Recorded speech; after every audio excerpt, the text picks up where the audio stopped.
तुला सांगू का, आजकालच्या या मुलांमध्ये काहीही अर्थ नाहीये बघ. हो ना, कम्प्लीट नॉनसेन्स. मी तर माझ्या बीएफचं काहीच ऐकत नाही माहितीये. मी तर माझ्या बॉयफ्रेंडचं काही ऐकून नाहीये, म्हणून हा कायम स्कार्फ लावून फिरत असते. स्कार्फवर एक LOL किस्सा आठवला तुला सांगते. मी आणि माझा BF दोघंही फिल्म बघायला गेलो होतो.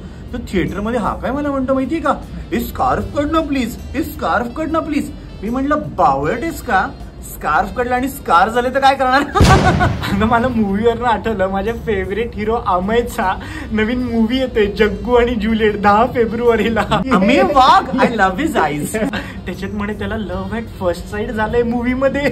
खरं सांगू का, कोणालाही सांगू नको, पण माझं सुद्धा माझ्या BF बरोबर लव्ह ॲट फर्स्ट साईटच आहे. मला तर माझ्या BF सोबत लव्ह ॲट सेकंड साईट झालं होतं. कसं काय? मी त्याला जेव्हा पहिल्यांदा पाहिलं ना, तेव्हा तो गुटखा खाऊन थुंकत होता. वाव.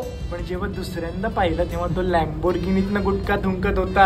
वाव, याला म्हणतात थुक्रट लव्ह स्टोरी.